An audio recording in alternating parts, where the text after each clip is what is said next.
স্বপ্ন ছিল মাথার উপর একটি নিরাপদ ছাদ। প্রধানমন্ত্রী আবাসন প্রকল্পের অংশ হিসাবে লাইট হাউস প্রজেক্ট সেই স্বপ্নই দেখিয়েছিল হাজারো গৃহহীন পরিবারকে। কিন্তু সময়ের সঙ্গে সেই স্বপ্ন যেন পরিণত হয়েছে দীর্ঘ প্রতীক্ষা আর হতাশার গল্পে।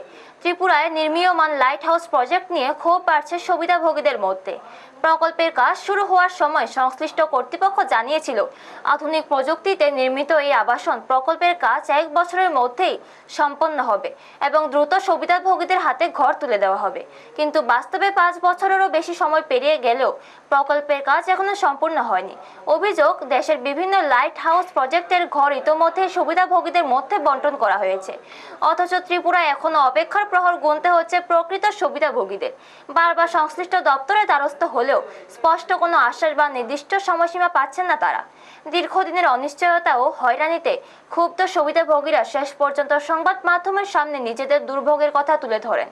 তাদের দাবি, অবিলম্বে প্রকল্পের কাজ সম্পন্ন করে ঘর হস্তান্তরের নির্দিষ্ট দিন ঘোষণা করা হোক।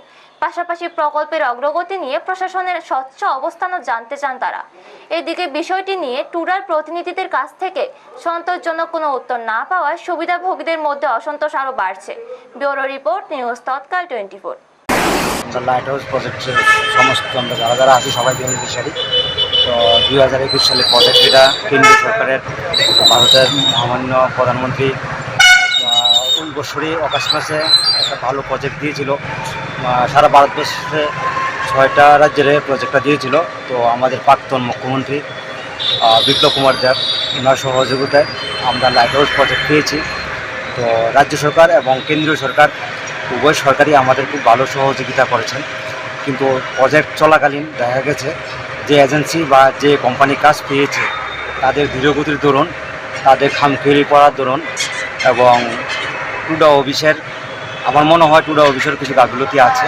কারণ কাজটা কেন্দ্রীয় সরকার দিয়েছে, অন্যান্য রাজ্য সরকার কাজগুলো হ্যান্ডওভার করে দিয়েছে। একমাত্র ব্যতিক্রম আমাদের ত্রিপুরা গভর্নমেন্ট বা টুডা অফিস আমাদের হ্যান্ডওভার এখনও দিতে পারেনি ঘরগুলো।